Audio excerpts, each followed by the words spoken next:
The cafe was unusually crowded that chilly afternoon. Steam rose from mugs of hot chocolate, and the scent of fresh bread drifted from behind the counter. At the far corner near the window, a man in a dark tailored suit sat alone at a polished table. His watch gleamed with quiet authority, his posture radiated power. Everyone knew who he was, though no one dared approach. Adrian Knight, the youngest self-made CEO in the city. His name appeared on skyscrapers and in financial reports, a symbol of ruthless success. But today, Adrian Knight wasn't the powerful businessman commanding attention. He was a father, an overwhelmed, exhausted father. In the stroller beside him, his 6-month-old baby Oliver wailed uncontrollably. Adrian rocked the stroller with one hand, tried a pacifier, then a bottle. Nothing worked. The cries grew louder, piercing through the clatter of cups and soft cafe music. Heads turned. Some patrons frowned, others whispered. Adrian's jaw clenched. He could manage billion-dollar negotiations without flinching, but the sound of his son's desperate cries sliced through his composure. He checked his watch again. The nanny was late. She had promised to meet him here after his meeting ended, but minutes dragged into half an hour.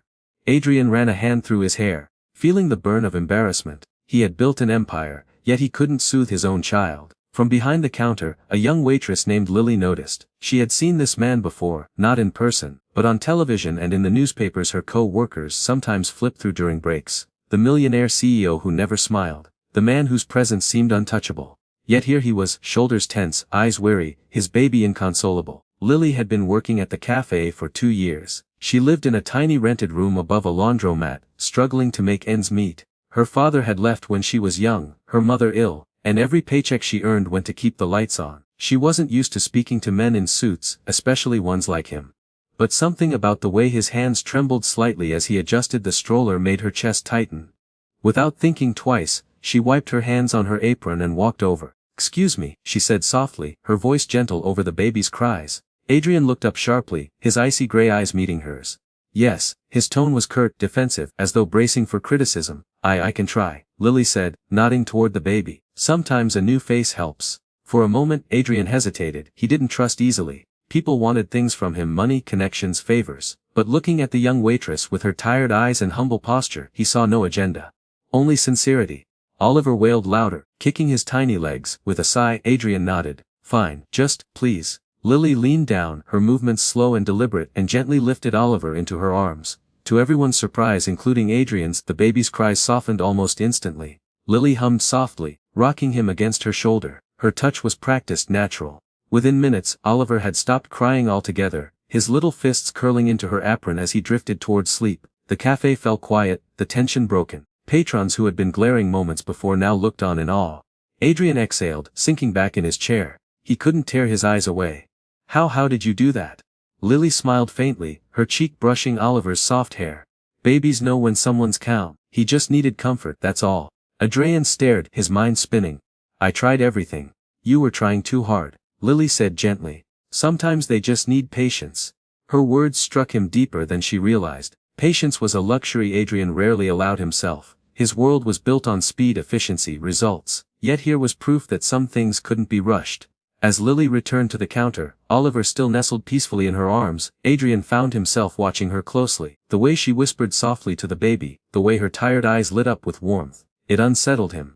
People rarely disarmed him, but this waitress had done the unthinkable. When the nanny finally arrived, breathless and apologetic, Lily reluctantly handed Oliver back. He stirred, whimpered, and Adrian immediately noticed the difference. It was as if his son had felt something with her. Something he couldn't replicate. Before leaving, Adrian approached the counter. He slipped a $100 bill onto the tray. "For your trouble," he said, his voice controlled. Lily shook her head quickly, sliding it back toward him. "No, I didn't do it for money."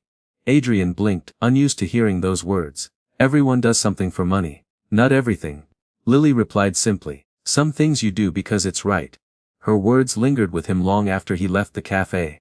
That night, as Adrian sat alone in his penthouse, Oliver finally asleep upstairs, he found himself replaying the moment in his mind. The way she had calmed his son, the way she had spoken to him without fear or flattery. He had met thousands of people who bowed to his power. None of them had looked at him the way she did, as just a man, a father. For the first time in years, Adrian felt something unfamiliar tug at his chest. Not control, not strategy, something gentler, something he had nearly forgotten. The following morning, Lily arrived at the cafe as usual, tying her apron and preparing for another long shift. She didn't expect to see him again, Men like Adrian Knight belonged to glass towers and black cars, not humble coffee shops. Yet as she wiped down a table near the window, the bell above the door jingled. Adrian stepped inside, his tailored coat buttoned neatly, his son in the stroller by his side. The chatter in the cafe dipped. Everyone noticed him, but his eyes went straight to Lily. "Good morning," he said, his voice softer than yesterday. Lily blinked in surprise. "You're back." He gave a small, almost sheepish nod. Oliver seemed calmer after yesterday. "I thought it wouldn't hurt to test that theory again." Her lips curved faintly as she leaned down to peek at the baby, who blinked up at her with wide curious eyes. "Hello again, little one." Oliver cooed, kicking his legs, and Adrian exhaled with relief. As the day went on, Adrian lingered. He ordered coffee, opened his laptop, and worked quietly in the corner while Oliver occasionally fussed. Each time, Lily was there, singing softly, bouncing him gently, coaxing out smiles no nanny ever could. Patrons whispered, stunned to see the aloof billionaire so patient, so human. Days turned into weeks, and his visits became routine. Some mornings he came alone, other afternoons he brought Oliver. Each time, he seemed less like the untouchable CEO and more like a father learning to breathe again. And each time, Lily found herself drawn into his orbit, though she fought against it. One evening after closing, Adrian waited outside. "Walk with me," he said. Lily hesitated, then pulled her coat tighter and followed him into the quiet streets. The city lights shimmered against puddles from a recent rain. "You confuse me," Adrian admitted finally. She glanced at him startled. Yes," he said simply.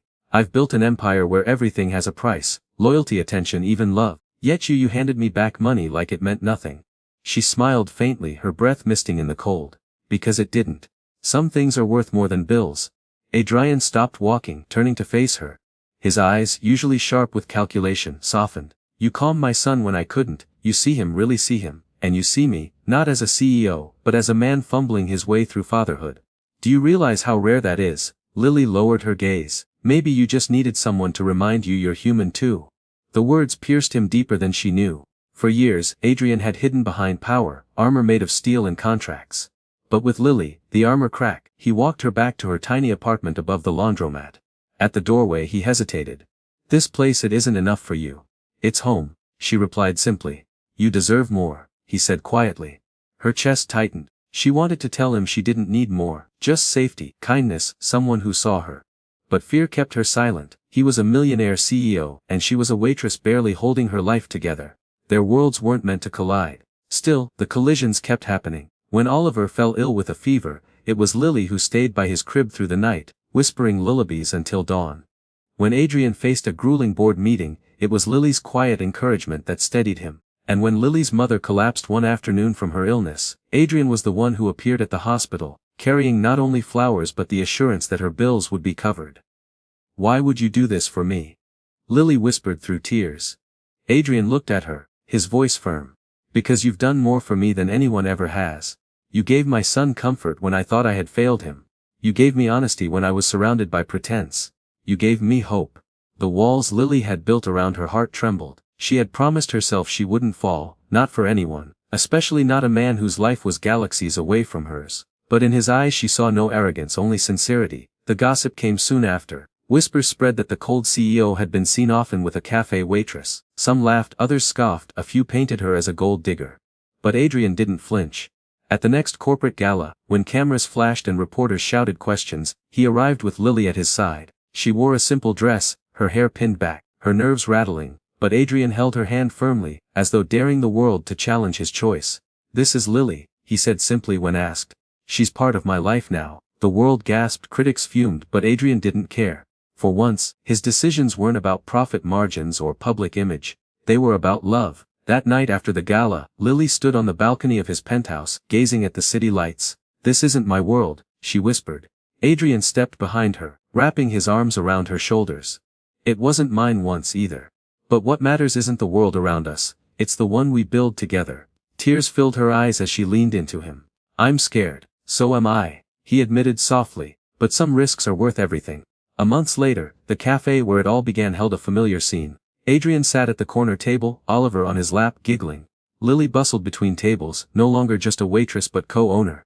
Adrian had invested to expand the cafe, her dream finally realized. She paused, laughing, when Oliver reached for her, his tiny hands stretching. She took him, kissing his cheek, and he cooed happily. Adrian watched them, his chest swelling with something no fortune had ever given him: family. He rose, crossing the room to where she stood. In front of the regulars, the same people who once whispered and judged, he took her hand and dropped to one knee. Gasps filled the cafe, but Lily's eyes filled only with tears. "Lily," Adrian said, his voice steady yet tender, "you gave me back my humanity. You gave my son love when I was lost. I can't imagine a life without you.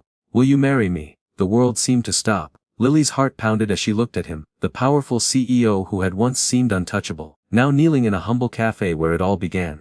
"Yes," she whispered, her voice breaking. "Yes." Applause erupted. Oliver giggled as though he understood, and Adrian rose, pulling Lily into his arms. In that moment they both knew, true love isn't found in wealth or power. It's found in kindness, in patience, in the unthinkable choices made on an ordinary day in a corner cafe.